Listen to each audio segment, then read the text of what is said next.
The FujiCast is an independent Loading Zone production. Kev, how's your Dead Dog country music show going? It was very good. I had a bit of a faux pas yesterday. A big one. Is this your first radio faux pas? Probably not. No, probably not. But okay. It was.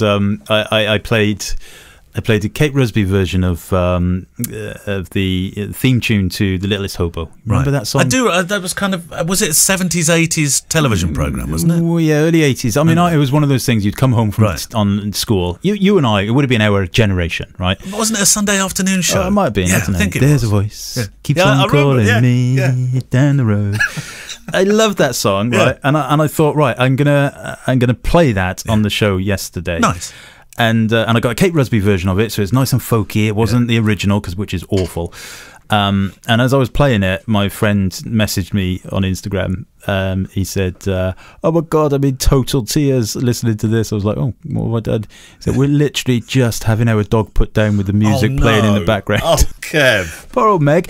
Meg, the 17-year-old whippet that's a friend of Breezy's, is no more. Oh. There's no longer a voice. What? She's no longer going to keep on following you. The FujiCast. I appreciate you've got a dark sense of humour in this one. Does he share your dark sense of humour? Well, I think he saw that. No. I think so. You and your questions today. Welcome to the FujiCast, by the way. It is not the Dead Dog phone-in show. You and your questions from our electronic mailbag. And, of course, also through the FujiCast private Facebook group that you're very welcome to become a part of. If you'd like to send a mail through, you can to click@fujicast.co.uk. If you are not a Fujifilm shooter, do not worry, it's a big community, and whatever flavour you shoot, you're very welcome here. Thank you to our friends who've supported us on Patreon, which for the price of a coffee keeps the show growing. I'm not going to say going, because I know that upsets Kev. If you're one of our patrons, of course, you may well hear one of your bumped to the front questions. Kev's Book of the Week this week. What do we have, Kev? What do we have, Kev? Oh, my word. I just showed him a picture. We've got Orchard Beach, The Bronx Riviera by Wayne Lawrence. Wow, okay. Yeah. Is it full of stuff like the one you've just shown me? No. Oh, there we go. Yeah. Right. More on that later. I think this is going to be a very difficult conversation. And we have a guest this week. It's the first of our chats with friends of the show. And it's going to be Steve Ford, who has a really good story, actually, doesn't he? Because Incredible. He just jumped off the corporate hamster wheel and did what I think a lot of us would like to go and do. Yeah, you'll have to listen to the story, but yeah, absolutely. And interesting, at the end of the interview, he tells us what he used to do in the Royal Navy, which I thought was fascinating. Oh, I didn't know that bit. Yeah, fascinating. Okay. Those pesky Russians and their boats. Steve Ford coming up very, very soon then as a guest. Right, to your questions. Do you want to go first, Kev? Sure, I'll go first. Chris J. Guy. Question for Kev, he says. Okay. You've said a couple of times recently that documentary photographers should be listening when photographing. I assume to get a jump on moments about to unfold. You even mentioned leaving your phone in a room and recording the audio as a training tool. Can you give some examples of what you are listening for, and what do you do once you hear something of interest? It's a bit creepy, Kev, just leaving your phone in a room and recording people. Well, don't you do that? No, I I've been don't. doing that for years. What? Yeah, it's brilliant when you leave the video on. No, so the point is, Chris, we have talked about this a few times actually recently, but it's the idea originally came to me from Pat LaRock, and the idea is that if you're struggling for something to shoot, if you record the audio, it will give you a message, it will give you a story. So as an example, right, so here's an example. Let's just say, and I do this on my street photography workshops, I allocate a street corner, and I say, right, you've got to come back with 5 pictures, just 5 pictures. You've got half an hour, 5 pictures. And mostly people will struggle on standing still on a street corner.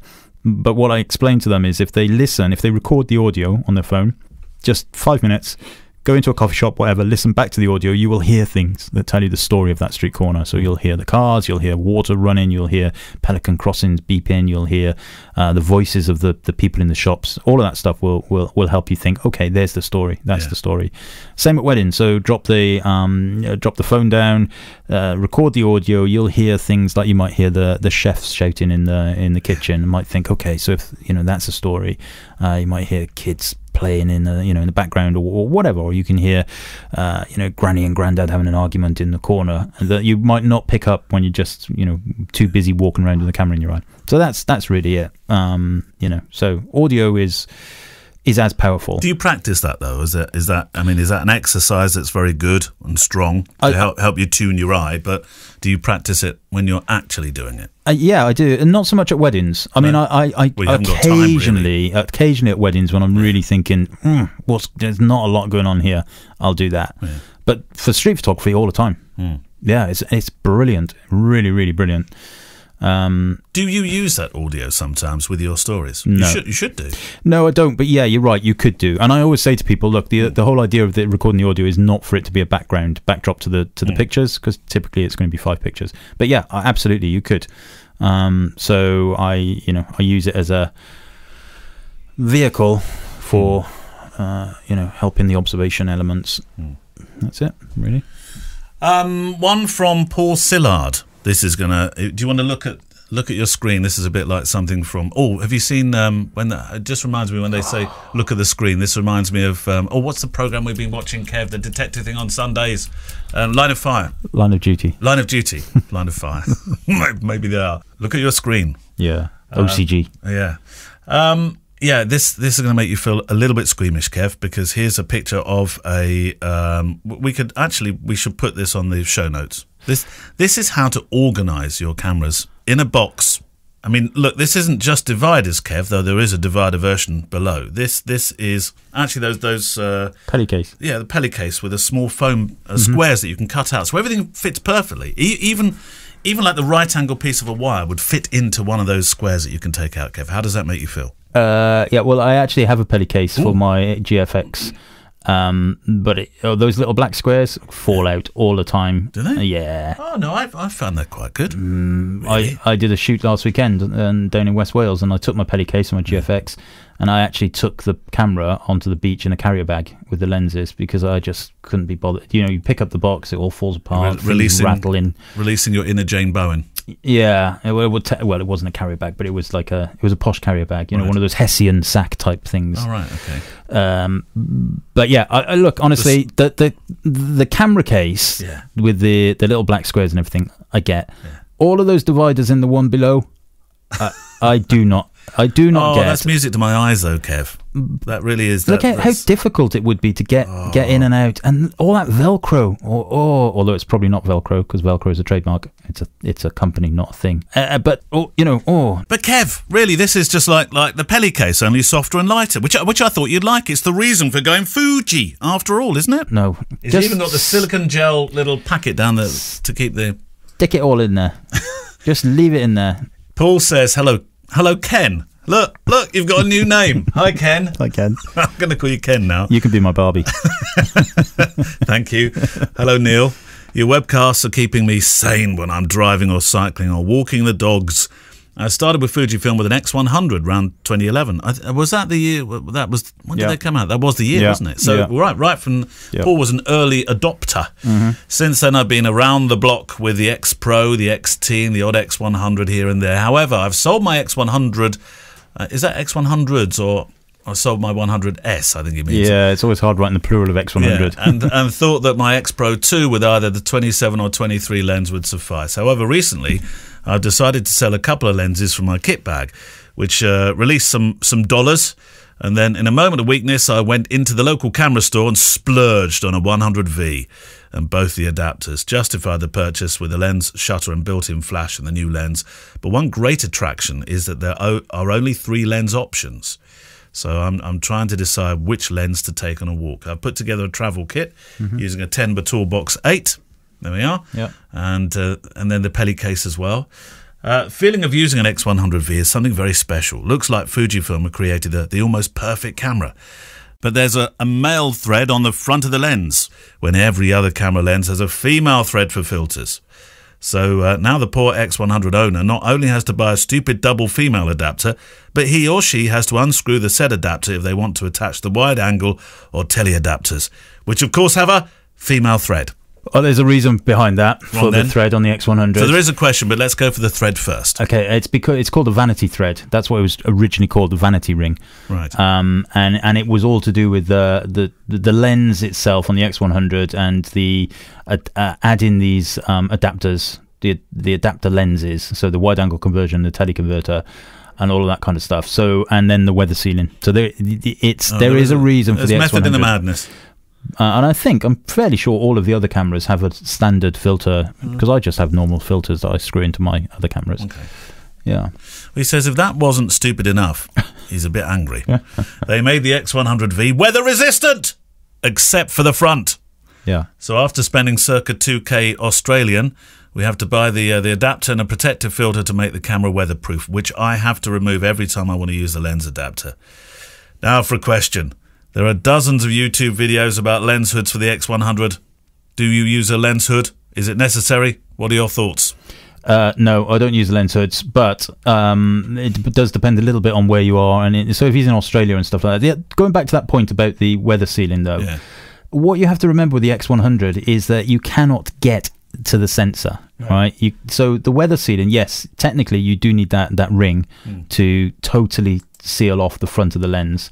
However, you've got to be in a pretty dire place in order for... I would never even consider thinking about not using the X100 with or without that little ring on the front, in the rain, in the desert, in the forest, whatever. It would not bother me. No. So always remember the X100 that weather sealing, it's a pretty compacted body. Everything is, you're not going to get anything in. You're not changing the lenses, so you're not going to get any problems with that. Lens hoods and all of that kind of stuff, I don't really use them. On the X100, I definitely don't use them, but I did for a while use the square hood. It's a Swedish company, I think. They sent me a couple of square hoods. I've used one of those. Yeah, and they looked very cool. Yes. I just genuinely don't see the point of them on an X100. They don't really do. They're too small in my mind to block any light or flare or anything like that. Brownie points for cool looking. They look cool. Yeah, especially those Sweden ones. They look very, very cool. Lens hood, they were called. Quite expensive, but they were very, very cool. But yeah, lens hoods, no. And see, look, there's no space in that Velcro-ridden...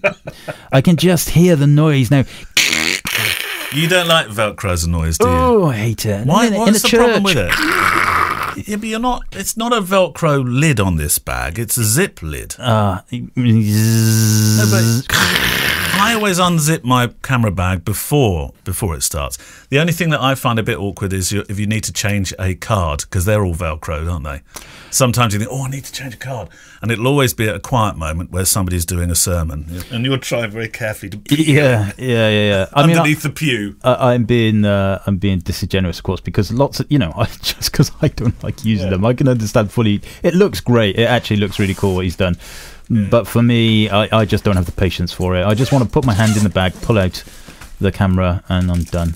I don't need all of those other things. Oh God, don't! It makes my fingernails stand on edge. No, it's awful. Oh, I'm going home. I liked it better when I recorded from the studio, because I could at least drink beer when you were doing things like that. All right. Thank you, Paul. Your question, Ken. Thanks, Barbie. Oh, by the way, have you ever been to Australia? Okay, so this question is from Patrick Gomez. He says, "Hi Neil and Kev. I did a maternity shoot for a friend. It looked fine for me, but I received a comment that she did not like her photos for some reason. In a way, I felt I did not reach her expectations, which is really bothering me. In your wedding work, have you ever received that kind of comment, and how did you deal with it? And then also, if I may ask, as we transition to freedom, any plans for second post-anniversary celebration for the FujiCast?" What one should we go for first? Go for the complaints department. Yeah. Well, yeah, I think we both had people that have said that they're disappointed with what they've seen. Surely. Yeah. When you don't shoot that much without... I reckon there must be every single photographer that has turned a dime must have had a moment where a client has said, no, that wasn't quite what I wanted. And anyone who's shot enough that says that's never, ever, hand on heart, happen to them, are they really being genuine and absolutely truthful? I mean, it's a bit like hearing a wedding speech, Kev, where a dad says, 35 years I've been married to your mother. 35 years, we never had a crossword, never, not once. Yeah, I totally agree. And also, if you're very honest with yourself, how many times do you look at pictures of yourself and like them and think, oh, he's a fine-looking chap, isn't he? You know. Well, you might do with your new Ken looks. No, you don't do. You know, if somebody sticks a camera in your face, you breathe in, you turn your head the right direction, you try and make sure there's no hair sticking out your nose. I try and flatten my eyebrows.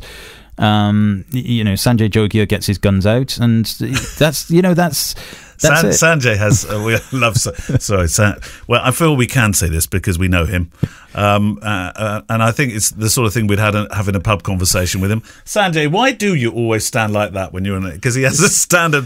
He's a model. A standard sort of foot position, doesn't he? Yeah, absolutely. I mean, he's a very good-looking chap. He is. Yeah. But I would imagine he does look at his pictures and think, no, he is a fine-looking chap. But yeah, he dresses well for a start. He never looks like Columbo. No.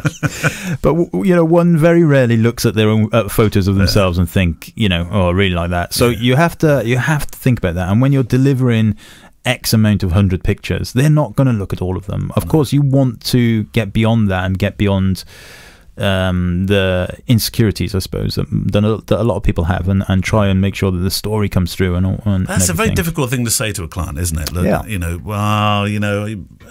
it's you, not me, is effectively what you would be saying. Yeah, no, I'm not saying that this is a conversation for a client. I'm not saying that this is something to have mentally in your mind. But I'm just saying, if you're honest with yourself and you look at pictures of yourself, you have to think, well, if I have those thoughts, then probably a lot of other people do. Not everybody. So something to make you feel better. Yeah, but you will get, and we both have had situations where people have said, oh, I wish. I mean, I remember 2-3 years ago, a client emailed me. She is absolutely gushing over the picture. She absolutely adored them. So brilliant. I mean, we made the best decision ever having you there, etc. It's just a shame that my smile is a bit lopsided. Yeah. And and that's a self-depreciation thing of herself rather than of the pictures. She loved the pictures, but she still had this problem. And that's the world we live in. If you're shooting candidly, then you're going to have to deal with that. Otherwise, shoot portraits or pets. Yeah, nobody ever says my dog doesn't look very good in that one. You can never get a bad angle of a dog. Stop going on about dead dogs. That's true. I shouldn't. Yeah. Moving on. Oh, there was another question in here, wasn't there? Oh yeah. So as we transition to freedom, any plans for a second post-anniversary celebration for the FujiCast? Well, we haven't actually got to freedom yet. No, I think we're both waiting for the 21st of June to happen before we make any kind of thoughts on that. And then we have to see how long we stay in our freedom. I think we will. He said that none of these steps are reversible. So, well, politician change their mind. Well, that's very true. No, Kev, surely not. That's very, very true. Yeah.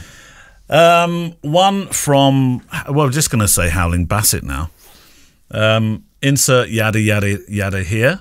I'm 55 this year, and although fit-ish and healthy, there are a few wedding questions this week. We'll have the complaints department will be full of you're talking about weddings, where we have gone weeks where we don't at all. Bear with us. I'm beginning to feel very old at weddings. I suppose you could say that in any kind of event, couldn't you? Just insert event here, if you know what I mean. So my question is, when is a good time to retire from wedding photography? as you have to give a couple of years' notice, so to speak, with deposits. Have either of you set an end date? From Andy. Oh, I'm just going to call you Howling Bassett. Or Dashing Dashund. Pick attached. Oh, look at that Dashund. Look. Another dog. Oh, look. Oh, he's gorgeous, isn't he? Sharp eyes, soft nose, perfect way to take a picture. Yeah.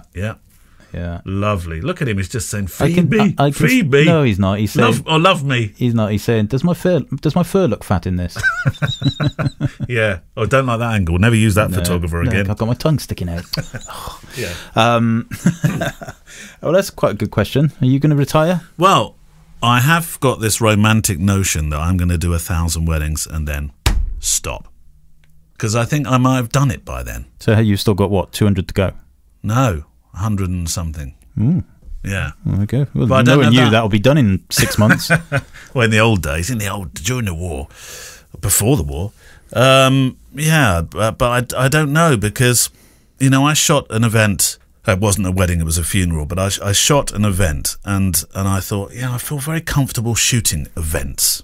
And I don't mean events like corporate events. I've never felt comfortable. Have you ever done a corporate event where you turn up and there's 100 Johnny Drunkeners? Just, Take a picture of me, mate. Come over here. I want one with my mate, Dave. And I don't do that. I really don't enjoy those kind of events at all. The corporate stuff, no, not for me. I don't mean I don't mean commercial work or corporate job per se. I'm probably talking more party events, those sort of Christmas party events that corporates have. But wedding, where there's I think there's a story at a wedding, and there's certainly a story at a funeral. And I wonder if I'd miss it, Kev. Yeah, but I think anybody who retires from something they've done for a vast majority of their life will miss it, regardless whether you're a photographer, a fireman, or a policeman, or a pub landlord, whatever. I think that's probably true, isn't it? But yeah, I mean, I don't know. I mean, I suppose we're both of that kind of age now. I definitely feel older at weddings. Oh, without a doubt. Like when I could be the grandfather of some of the people getting married now, whereas when I first started, I might have, had a chance of being the husband. Never the son. Never the son. But so you do kind of get to that, and you do see a lot of there's a lot of young people in the industry, and they've got a lot of energy and everything, and that's good. It's good to see. But yeah, I mean, retirement, it is something that I not seriously thought about in terms of I'm going to stop at that age, but I have kind of dealt with my pensions and all that kind of stuff to try and but then of course this virus come along and labelled me with decades worth of debt. So basically I won't ever retire now, thanks. I never really had retirement planned. I can't see myself sitting in a deck chair out there. Oh, I can. Really? Yeah, you can stay in here if you want, but I'll sit on your lawn in a deck chair with a beer. Yeah. Bring me another one. I don't know. I always want to be doing something. I think that active mind of, that's what I think is fantastic about photography. How many photographers, you spoke to David Hearn. Mm-hmm. So David, how old is David now? Oh, I don't know. I would not like to say. Well, still photographing. Yeah, of course, I'm still photograph. But not as a job necessarily. Well, okay. So Albert Watson, who I talked to on Photography Daily, now he is turning into an octogenarian this year, and he is still teaching. Does that mean he's got more than 2 arms? That's right. Have you seen that thing called My Octopus Teacher? Let me come back to that in a moment. But he's still photographing commercially. Obviously, the pandemic has had an effect, so he couldn't be doing as much stuff as he wanted to do. Yeah. But still working. I think that's the wonderful thing about this job that we have. Is that we can keep there's 2 things that are happening around the world that are quite interesting. If you think, well, I'm never going to have clients because they're all going to be too young, but no, Japan and America at the moment have an aging crisis, don't they? They do. Where I think in Japan in particular, there's only a third of the population a third of the population are retired now. A third. And they're not meeting people. They're not. Their social skills and life are pretty struggling there because they spend a lot of time playing Tamagotchi and stuff like that in their flats and not actually getting out. Yeah. It's a real problem in Japan. Yeah. My Octopus Teacher, you have to watch it, by the way. It's a fantastic show. I can't remember if it's Amazon or Netflix. But it's wonderful, gentle, and the photography in it, the cinematography in it is beautiful. And I think most of it is shot by this chap's son, who was a filmmaker. And he got really wrapped up in his filmmaking, and just it all got to him. And he lives in South Africa on the Cape. And each morning he started going swimming in this kelp forest, and he was gradually finding that cold water and everything, it would take him a while to get used to it, but then he found and it was free diving. It's not very, very deep, so we're not talking about Great White area. No. We're talking, the kelp forest is quite a protected area. And then one day he comes across this pile of shells. He's thinking, who has been down here and created a pile of shells? What's that about? Like it was an art installation. Yeah. And it was this octopus. and it had camouflaged itself and built around itself this pile of shells. And the reason for the pile of shells becomes very obvious later on in the film. And I'll not spoil it because it's a really beautiful moment. And he actually had... I'm finding myself emotional talking about it because there was a bit in the film where I thought, oh my God, he actually forms a bond and a relationship with this octopus. And one day he gets very close to the octopus and he drops I think he drops a lens or something it's something to do with the camera, and the octopus goes away and he thinks, I'm never going to see it again. But after about 2 weeks of searching, he finally finds her and they form this beautiful bond. And it's just a magnificent film.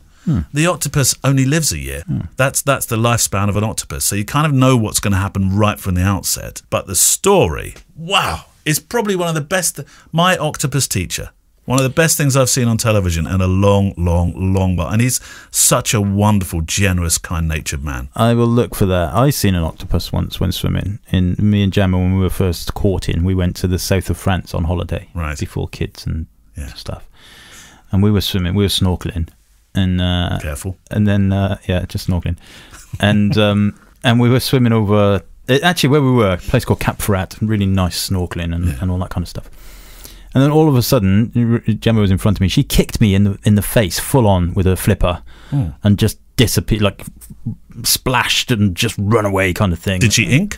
I thought, bloody hell, must be a shark or something. So I panicked as well, and then I saw these kind of tentacles like reaching up at us, and then and that was it. That was our only encounter with an octopus. It wasn't quite as romantic. To say hello, probably. Well, Gemma had just kicked me in the face with her heel. Yeah. So I was heel. What's he doing wearing heels in the the water? Oh, it's a very strange decision. There's some beaches in Cap Ferrat like that, I tell you. Right. I think I don't think we've got time for another question. Let's go into a man that found himself in much the same way, minus the octopus. Steve Ford. Steve actually is a long-time supporter of this show, isn't he? Yeah, nice guy. Kiwi. Oh, is he a Kiwi? Yeah. Oh well. Or did he go to? I think maybe he might be British by birth, and then but Kiwi by Kiwiness. Well, here's the story. Steve Ford. Now, tell me, before we get to your story, where are you physically in the world right now? I'm physically in the world. We're in a small town called Retford in North Nottinghamshire in the sunny UK. All right. Okay. So you're in Nottinghamshire at the moment. Now let's go back to, what was it, 5 years ago? Yeah. You basically had some kind of epiphany, and we'll leave it up to you to tell us the rest. Sure. 2015. My partner and I, Julie, decided to set out on a little adventure. And my youngest daughter had gone off to university. So we decided to sell absolutely everything we own, downsize to 3 small filing boxes, of which one of those was probably crammed full of photos. Flicked off my Canon system, my 6D, plus a whole heap of lenses, and bought myself a nice little X100S. Found this little book online on how to use it by some guy called Kevin Mullins, who I'd never heard of before. And we set off with the view of traveling probably for about 18 months. Julie had created this almighty spreadsheet of list of countries that we wanted to visit, the cost of going there, how long we could spend there, etc., etc. And so we started off on our little adventure. We started firstly in Chile, and then we did a whole chunk of South America, came up to North America, had an absolutely cracking time at Burning Man. I spent a week in the desert at Burning Man with about 70,000 other people. I'd love to go to Burning Man. That's one of my ambitions in life, Burning Man. Yeah. Just completely out the comfort zone. Absolutely, way out there, but it was just incredible. Met some fantastic people. And along the way, we sort of hit upon this whole concept of house sitting. And so we're both great lovers of animals. And we found this house sitting thing enabled us to go, well, we can actually move to a country or travel to a country and stay there for a chunk of time and keep our expenses down to an absolute minimum. And so that's what we started doing as well as we were traveling. So our first probably big house sit was for 3 months just outside Portland in Oregon over Christmas and winter, completely snowed in, had a dog that wanted to be an outdoor dog and 2 cats that wanted to be indoor cats, and had a ball, an absolute. So how does that work? Time. So you basically, presumably you don't get paid, but you're doing them a favor and they're doing you a favor. Yes, kind of. There are some people out there that actually do it for payment only. We made a decision that we were getting something out of it, as in free accommodation and the occasional dog and cat hug. And what they were getting, what they do get, is somebody to come in and look after their home and their pets while they're away. Means things like dogs, for instance, get to stay in their own environment. They're not having to go into kennels. And 90% of animals are a lot happier and safer being in the home environment. It's a sort of trust-based system. You build up reviews and references and all that kind of stuff. And I would say that over the 5 years now, we've probably done the best part of 30 to 40 house sits. We've, even though we're not big cat fans, we've looked after 22 cats at one sit in Italy, and we've actually done that one 4 times now. Now, thankfully, 22 cats in one house. Thankfully, 19 of those 22 cats are outdoor feral cats. All you're doing is feeding them in the morning and the afternoon, and just leaving them to their own devices. But the house is just wonderful. It's about an hour and a half away from Florence. It's a couple of hours away from Rome on the train. And, you're actually part of a community as well. You're actually living a little bit like a local. So, down to the markets every weekend, pick up the bread, all that kind of stuff. And it's enabled us to keep on, or had enabled us to keep on traveling by making the little bit of money we had set aside to do this gig actually goes so much further. And it's been, we've just had so much fun and met so many amazing people along the way. So what happened? So you got rid of the Canon system, and you packed up your bags, and you've just got your X100S, which you could probably put in your front jeans pocket. Did that stay with you for the whole 5 years? Did you upgrade, or did you get anything else, or did you find that you were having regrets about ditching the bigger system on your travels, or anything like that? No. So what I did do is look at the weight of the Canon plus 2 or 3 lenses, and bearing in mind we're literally just traveling. We are middle-aged backpackers. We're literally just traveling with about a 15 kg backpack. Now that Canon system was going to take up about 25% of my actual backpack weight, and it was just like, no, you can't do it. Absolutely can't do it. So. No, it was down to the 100S. Now that first one lasted best part of 4 years. A heck of a lot of salt and dust, and dirt and grime and sand and you name it. So the last time we went back to NZ, I actually managed to flick it off as the world's most travelled X100S. I love how you refer to selling things as flicking off. And then upgraded to the X100F. Now, that was going great guns until the X100F, along with the tripod it was sitting on, decided to take a nosedive off the cliff in Ireland and went straight to the bottom of the Atlantic Ocean. Unlike you rescuing yours from the swimming pool, I decided it was probably a step too far to dive in and grab it. So that went, so I ended up buying another one. And then this year I've just bought the 100V, which I'm loving to bits. I absolutely love it.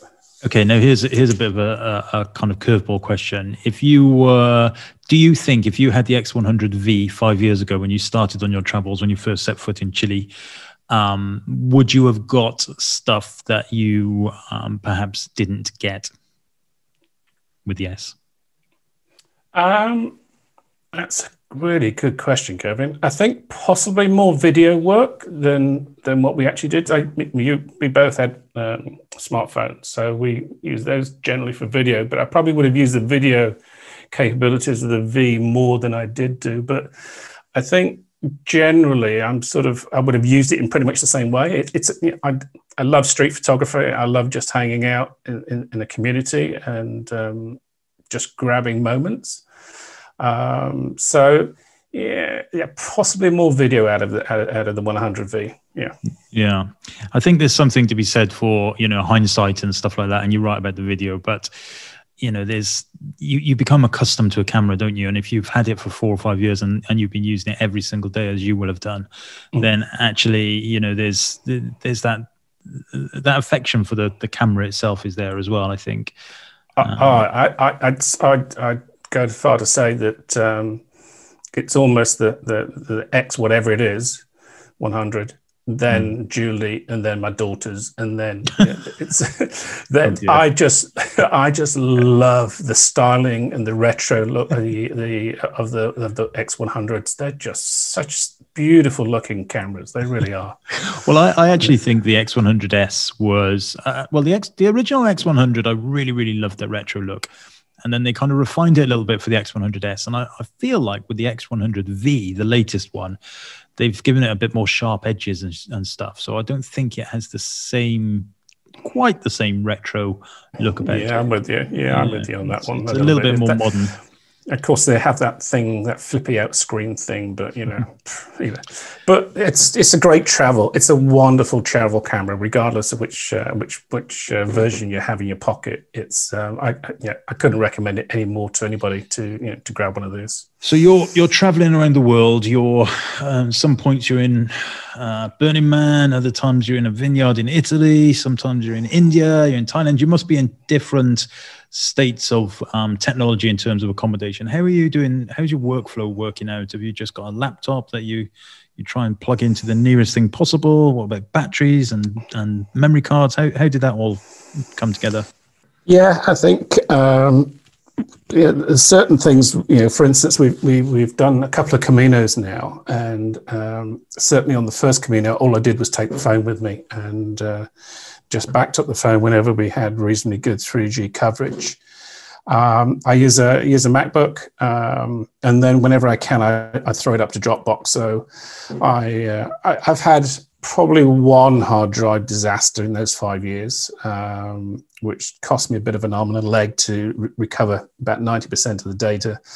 But generally, it's onto the extreme, and then into Dropbox, and then as soon as I can, I will obviously back it up to Dropbox as quickly as possible from that perspective. I've got to say that most is tempting fate, but we've really not had any technical issues with the kit at all. It's just things like dust and grime getting into the cameras and making things like the on-off button a little sticky. Yeah, but other than that. And what about kind of culling and things like that? Are you being really super vicious with it? Culling? What's culling? Yeah, he says I've literally just taken delivery about 2 seconds before we caught up with each other, Kevin, of a 5 terabyte drive from the ruggedized Lasset drive. It's a job to do during a quiet moment, and of course we've had lots of quiet moments of late. But yeah, there's a heap more culling to be done. I'm a bit of a bugger at not deleting images. That's for sure. Mm. Yeah, fair enough. I think that's true of everybody. But I would imagine if I was on a 5-year trip with just one camera, I'd be very good at deleting images. Probably delete the ones I shouldn't be deleting. It says here you told me that you learned to ride a motorbike from a fellow that looked like Tom Jones in the middle of Laos. Is that right? Yeah, indeed. So so we had come out of Thailand and gone into Laos, and we're making our way through the country, and Julie found this guy called Uncle Tom. And he literally is in the back end of nowhere in Laos. And you rock up to his place and he guarantees to teach you to ride a motorbike and take you out for a bit of a tour. So whilst we've been in Thailand, I've done most of the scooter riding myself and with Julie passenging. So I had a bit of balance, and eye coordination of gears and all the rest of it was new to me. But yeah, he takes you around his garden. His name is Steve, but he goes by Uncle Tom. He is the spitting image of Tom Jones. He has got an encyclopedia of dad jokes. So Julie was wearing a helmet with a speaker and a microphone connected, and he was guiding her and giving her advice in between dad jokes. And after a couple of hours, I said, right, let's go. And then the next minute, we were on the back roads of the villages through Laos for about 4 or 5 hours. Stayed overnight and then made our route back again, big circular route back, visiting a couple of markets that were selling everything and anything that was dead, snakes, rats, you name it, as food, and just had an absolute ball. Again, just one of those things that out of your comfort zone, just a memory to last forever. Yeah. Well, it sounds incredible. I mean, all of these different things. One of the questions I usually ask people is, what would you say to an 18-year-old Steve? But I'm not sure you would have said anything other than do what you did, really. I mean, I will ask you that. What would you say to an 18-year-old Steve? Well, an 18-year-old Steve was traveling the world because I was in the Royal Navy at that stage. And so I went straight into the Royal Navy from school. Just a quick aside, and I will come back to that question, Kevin. I don't know if any of you or any of your our Fujicast brethren have come across a term called dentology. Now, what used to happen was the helicopter on board of the back of the ship would go up, take some photos. We spot a Russian destroyer or frigate. Helicopter would go up and take some photos of that and bring those images back. And part of my job as a ship's photographer was to look at those images and try and identify dents and scratches that were consistent with other similar boats. Now, what the Russians would do, let's say Minsk-class destroyer, they'd say they'd have 30, but they'd actually only have 10. And they would send a boat out with a particular name and a number, bring it back into port, repaint the name, repaint the number, and send it back out again. And the way to identify them was through the dents and the scratches on the hull and on the sides of the boat. So that's proper sneaky, isn't it? Proper sneaky. Dentology. First, yeah. 18-year-old, I think what Steve would tell his 50-year-old was just go and do it. Life is just far too short. Go and have some fun. Go and experience life, go and see other cultures, other communities, because it, for us, has made us think so differently about what we want out of the rest of our lives, what we want to do to help and give back to others. It's, just go with it. There's always commitments. There's always a reason why we can't do things. I guess look for the reasons why you can do things. Our friend of the show, Steve Ford, thank you. We'll talk in a moment about how you can be on the show with your story this summer. We haven't been able to get out there and meet you for over a year now, so we thought this would be the best reply to a pandemic that's allowed us to meet on the show instead. More in a mo. Interview-wise, if you'd like to meet photographers from all over the world in all sorts of guises, then after this, and only after this second part, jump across to my podcast, Photography Daily, where on Mondays and Wednesdays I talk to guests all over the world about what they feel and how they do photography. And on Fridays we go for a photo walk. Just take our cameras and mailbag and chat with some inspirational quotes in between from over 100 guests. Today it's our business leading episode on a Monday, where I talk with Barry Butler out of Chicago. Every morning he takes pictures of a sunrise, and then every evening a sunset. It's a career that happened by a literal bad accident, a career that could happen to any one of us, and he has some very wise words to impart on the episode. I shoot for me. So if someone likes it, and it doesn't matter if it's the photography in Ireland or Iceland or Yosemite or Chicago, if someone likes it, hey, I feel blessed. Last year, he shipped 8,000 signed books, and I can't wait to play you his story. Then Wednesday, Charlie Phillips, who Time Out magazine described as the greatest London photographer you never heard of. Why did it take so long for one of Britain's greatest photographers to get his due, The Guardian asked. He made pictures in the capital of an Afro-Caribbean community that are important documentary pieces. and papped his way, and I'll use that term advisedly, through Italy. And he tells us his story. So I was about 13, 14 at the time, and I used to do a paper round. And the one day I popped into, I think it's a Boots chemist or Timothy something chemist, and bought a Johnson's book for 3 and 6, Do-It-Yourself Photography. And Charlie takes us through a darker part of his creative story too. Biggest mistake coming back to England. Well, when I came back, I showed my work around, and people used to say, "Did you really take that?" And they used to fob me off, and I couldn't get one assignment. And the last straw was I was with Hendrix at Isle of Wight Festival, and I had some backstage photographs with them, and I took them around and says, "Did you really take that?" And I thought I must have found them in the thing, So when nobody wanted them, I get demoralized and went on to wash dishes and work in a restaurant. Charlie Phillips, Wednesday, and Barry Butler today, only on the Photography Daily podcast.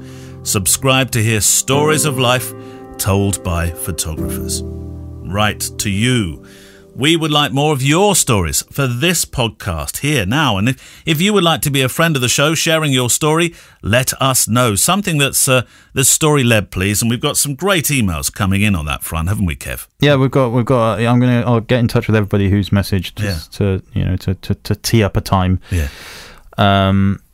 Yeah, Steve. Yeah, nice guy. He's on our workshop, by the way. Oh, is he? We forget to mention all the time. Should we mention it now then? Yeah. Right. That was a good one. The workshop is coming up. What date is it? I can't remember. Kev, we are the worst self-publicists. It's in July. Hang on. Isn't it the 23rd? I'll tell you. No, July. Hold on. May, June, July. May. My diary says empty. June, empty. Empty. July starts getting a bit better. It's the 20th. 20th. I knew that. In Amersham. I knew that. In Amersham. Ken and Barbie's great day out. Amersham. Go to the website if you want to come along. Yeah, well, we should say what we're going to be doing. So it is a documentary day. Yeah. For a lot of people, it will be like a day release, won't it? After all this period. Yeah. I'm going to be talking about sound, as you would imagine. Yeah. And photo films and stuff like that. Yeah. And you're going to be pictures and storytelling and sell it, Kev, sell it. Storytelling. Yes. Come along. Yeah. There we go. Please. Mark Dell has written in. He says, you mentioned the XF10 wasn't very good at high ISO. Sorry to correct you, but this photo shows it is. It's shot at ISO 1250. Regards, Mark. Oh, he sent us lots of dog pictures this week, which wasn't planned, by the way, from our initial mention and how we started the show today. Well, that's indie, isn't it? Because we know his dog's indie. Look at the detail in this, though. Look, all the little bits of hair and fur and indie showing the kind of like a bit of indifference. Oh, you're not taking a picture again, are you, Dad? Yeah. Stop it. Yeah. No, you're right, Mark. I mean, 1250 ISO is good, but my point being, it's not as capable as some of the other cameras. Like if you took a picture at 12,800 on the XF10 and compared that to the X100, there would be no compromise, no comparison even. But yeah, no, great picture, great camera as well. Right, your question. Okay, I've got one from Rob Smith. He says, "Morning, gents, from Yatton Kennel." Yatton Kennel is near me, I think. Sounds like it should be near me anyway. Everything's named weird around me. We've got Crudwell, Brokenborough. That's where our stables are. Crudwell. Yeah, Crudwell's very posh. Is it? Brokenborough. Sound like the sort of place that should be. We've got Dangly Dingledale.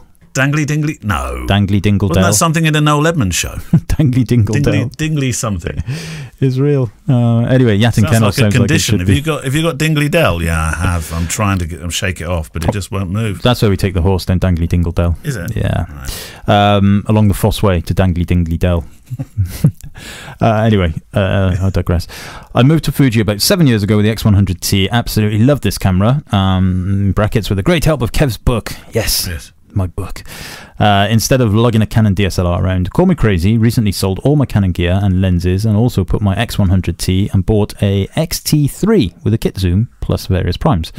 I seem to be living with a 23mm prime in the camera and not taking it out as much as the more bulk, because it's more bulky than the X100. Contemplating exchanging the XT3 and lenses and going back to the X100V as I miss the pocketability. I like that word. Pocketability. Pocketability. Yeah. Of the X100. Well, it is. Am I mad? It's a very good phrase, actually. Have either of you made similar mistakes in the past? What, of swapping gear around too much? Well, I suppose the story here is he had an X100, he got rid of it, got an XT3, the 23mm, realised that actually the X100 was he was using it more often, so he's thinking about getting rid of the XT3 and going back to the X100. Well, the X100 is an interesting one because I don't have one at the moment, but a couple of nights ago I was going through folders, editing family stuff and a load of travel stuff, and some work stuff, and I thought, oh, these are all X100 shots. I'd forgotten I had these. And I thought, oh, why did I get rid of the X100? So I'm going back to one. Well, that's why I thought I knew that you'd got one before and were thinking about having another. I regret. one. I don't know why I sold it, and I'm having a regretful moment. Yeah. Well, it's not. I've not been through that process because I've never got rid of any of my X100s. You own all of them, don't you? Still, even the original one. Even the original one. Yeah. But yeah, it's a common thing. It is a common thing because people. I often get asked, why would you have an X100 when you can have an X? Why do you use an X100 at a wedding when you've got an X Pro 3 or an XT3 or whatever with a 23mm lens?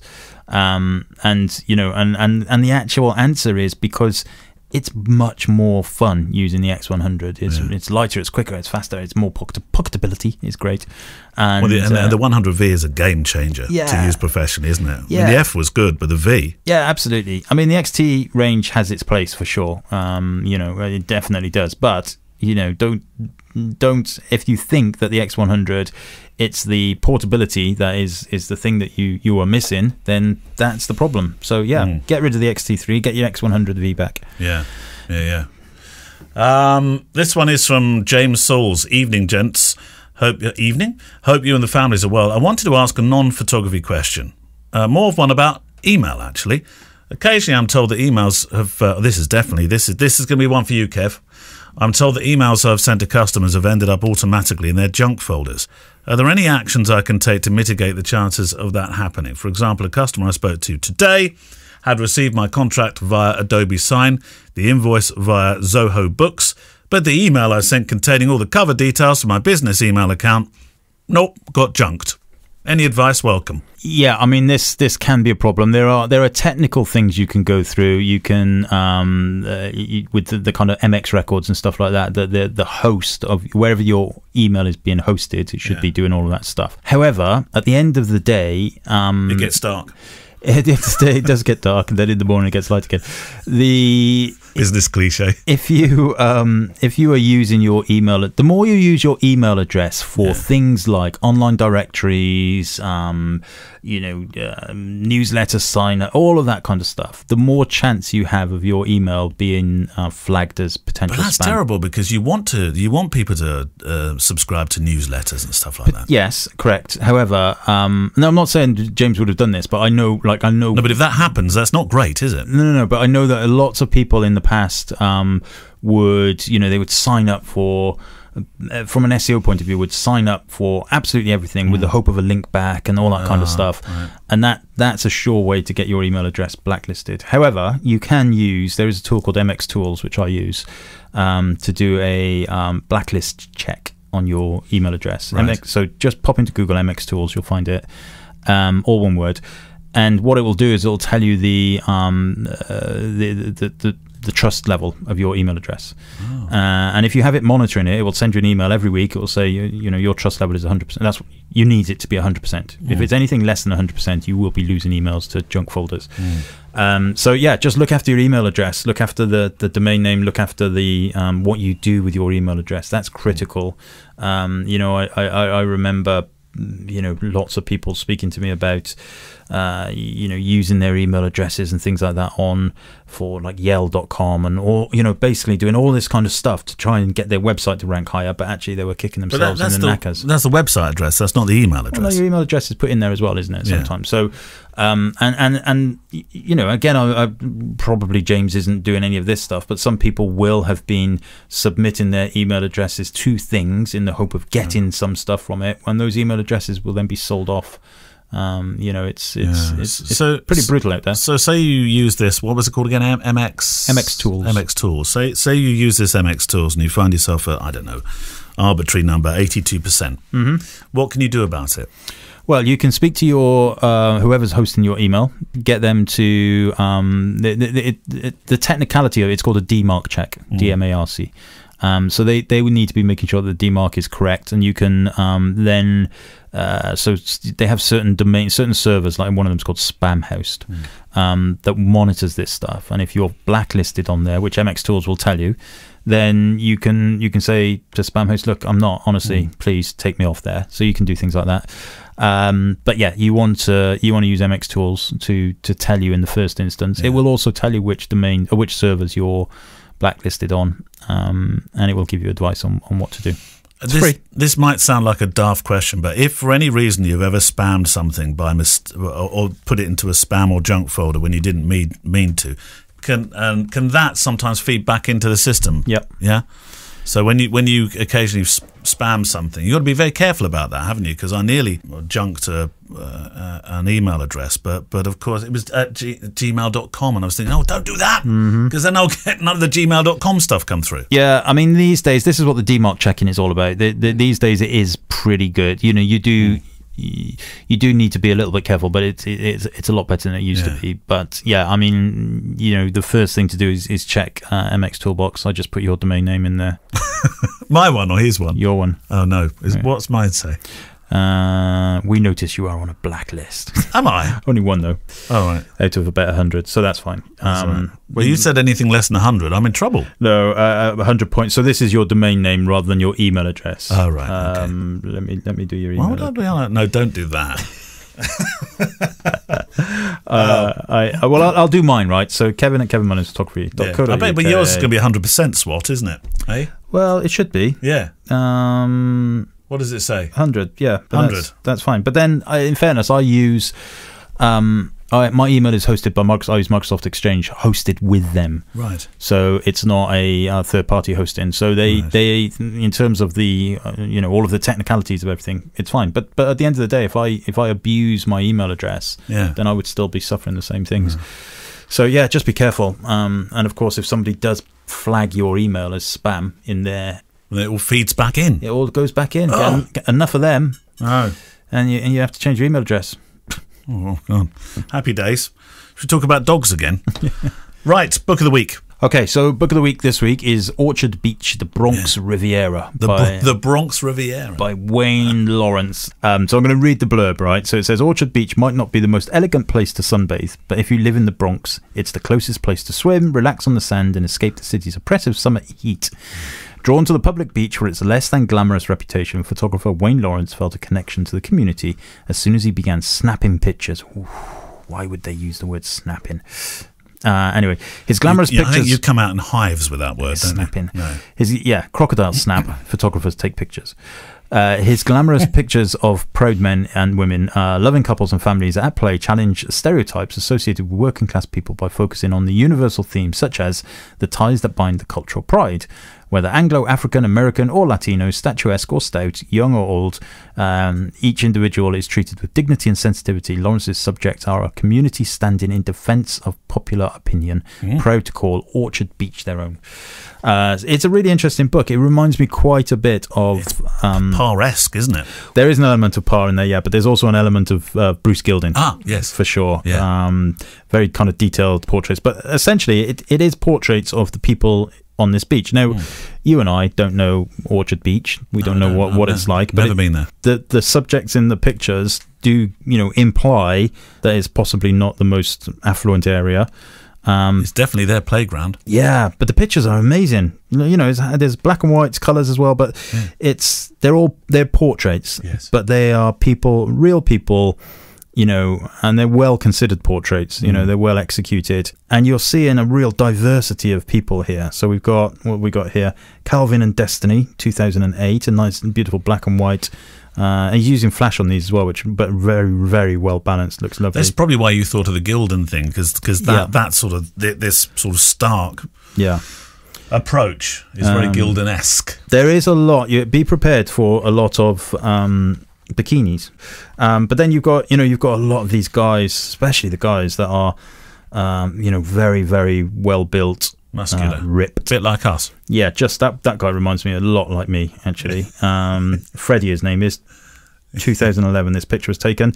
He's got tattoos, muscles. He's not smiling, that's why he reminds me of me.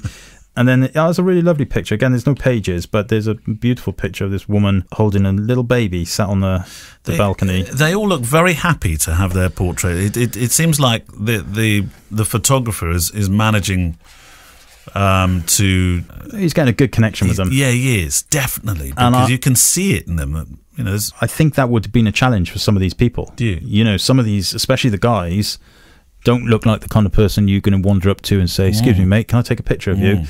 But maybe, you know, he lives in that community, so perhaps it's a bit easier for him. I would certainly find that a bit of a challenge, but he's done it so well. You know, extraordinary book. Yeah, and there's no documentary about this, but every picture, even though it's a portrait, it tells a story. You know, every face has a story. Is it just name and then picture? Correct. There's no right. There's some acknowledgements at the back. Yeah. That's not a heavy piece of text, is it? It's all photos. Now, I tell you where I got this book. I didn't get it from Amazon. I got this from... Abe? No, I got this from World's End Bookshop in Chelsea. Oh. It was 50 pence. No. Yeah, 50 pence. And I know that because when I picked it up this morning, it still had the sticker on the back. I took it off now. Yeah, 50 pence. But it's so this isn't a high worth book. It's one that you'll find very easily to get hold of. But yeah, I love it. It's just... I'm looking at these photographs. It's reminding me of the project I did at Daytona Beach, the people at Daytona Beach. And I dug deep that day to walk along the beach and ask people if I could make their photographs. And I can't remember many, if any, bodies saying no. People said, well, yeah, okay. Yeah. And I thought, actually, was that an American thing? Because I'm sure if I walked along the beach at Newquay, you'd probably get, no, thank you, no, not today, no. Whereas there, they were very happy. And yeah, I mean, these pictures are just your regular old people on a beach. They're not supermodels. Some of them, look like they could be, but most of them don't. Yeah. But the actual execution of them is excellent. The flash work and the balancing it with what would be quite harsh sunlight, I would assume. Yeah. Considering the very little that some of these people are wearing, I'm assuming the weather's quite hot. Yeah. But yeah, I mean, the black. Look at that one. The black and white's fantastic, aren't they? That's amazing. That black and white and the light, deep, beautiful, contrasty. Yeah, love it. It's a really, really, really good book. Fantastic. Do you often do that when you go into a bookshop? You look for the bargain bin, see if you can go and find something where you think, oh, there's a bit of a gem. Yeah, so 50p. I do. I love going up to Ross on Wye, Hay on Wye, the bookstores up there. I love going and having a dig around there. But I remember the World's End Bookshop it's at the end of the King's Road in Chelsea. Yeah. And yeah, it's actually quite a specialist bookshop, but it's quite pricey, some of the stuff that's in there. But they do occasionally have stuff that's just there, and it was fantastic. I don't even think it was necessarily a bargain bin, or it was just might have been mispriced. I don't know, but it was 50 pence. Or do you walk around with stickers with 50p on them? Yeah. Just stick that one on there. That's right. Yeah. First edition, 50p. Yeah, and then I sign it by the author. Yeah. That's it. Right. So questions then. Back to questions. Andrew Tate. Hello, guys. Just wondering if you could give me your opinions on a dilemma I'm having. Oh, we're good with dilemmas. My interest in photography... I used to know a bloke at the rugby club called Dilemma. Dilemma? Oh, God, Kev. Yeah, and a fella used to sit next to me at the rugby. Is he called Dilemma as well? No, he was Bencher. Oh, no.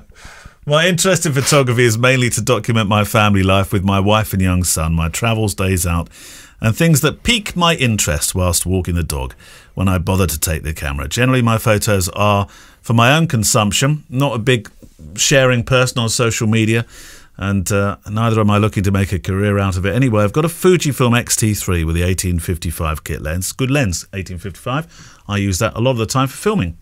And also the 35mm 1.4. I purchased the X-T3 and kit lens brand new for 800 squid from the Curry's discount store on eBay last year. Bargain, couldn't pass it up. I already had an X-T20 with the XC16-50, which I promptly sold for $450. I love the X-T3 and both lenses are fab. However, I find it's a tad bulky to be carrying around with me all the time. So here's what I'm thinking. I can get a decent trade-in price for my kit against the used X100V from mpb.com. That's the same question as the last one. It's not the same question, but it's the same theory. Yeah, almost a straight swap.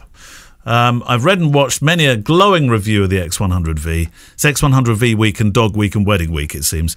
And it seems it's ideal for my style of photogging.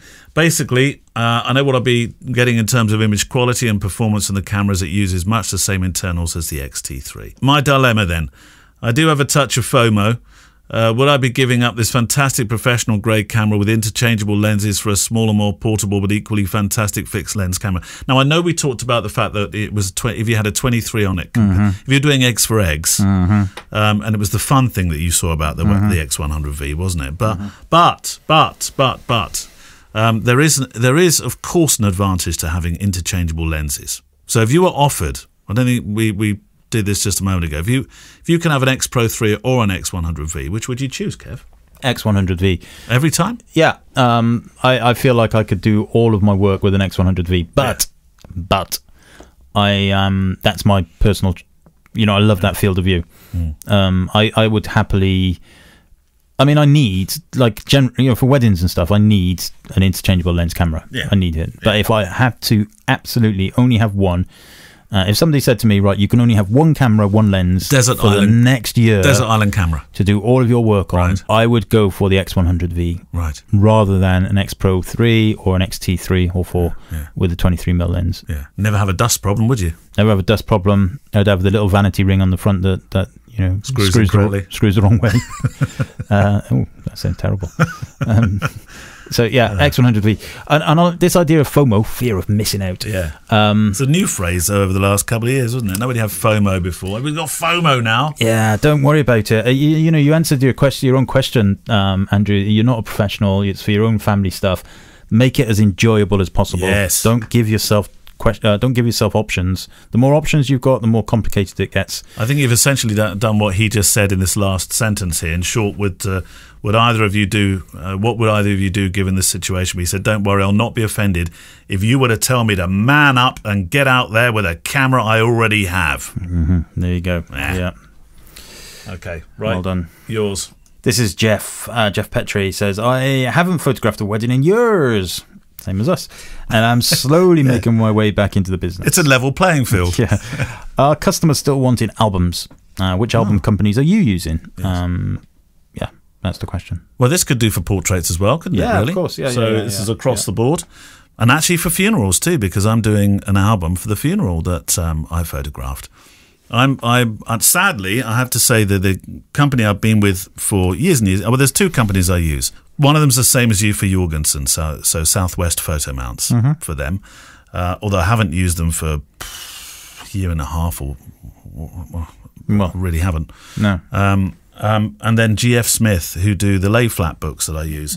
I really love GF Smith for all sorts of reasons. They, as a company, they've been there well over 100 and squiggly odd years or whatever it is as a paper merchant and not paper mill but a paper merchant, and then there's sort of the albums and printing side came out of that, so it still has heritage.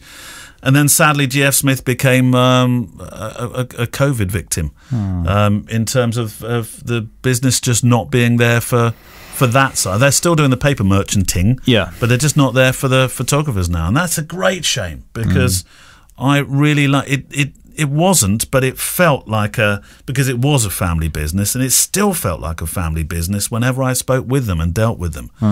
So I greatly miss them, but I've gone to Sim myself for the lay flat stuff, and I'm really pleased with the quality so far. Good. I think to answer the first part of the question about albums, yes, I think I started about 2 or 3 years ago, before all of this stuff happened. I started adding a package. I like my packages to be very simple. Yeah. Okay, this is what you get. This is the time I'm going to be there for. This is what you get.